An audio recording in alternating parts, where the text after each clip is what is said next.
this is how it looks like when you remove the outer portion of the auxiliary in a 2010 Honda CRV.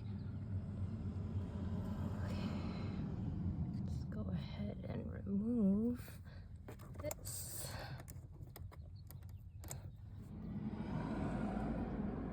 Okay, so this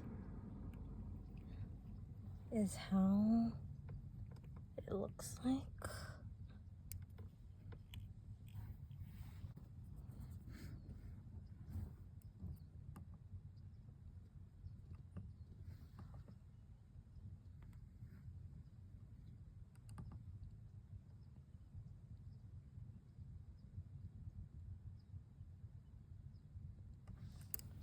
So now it looks like this.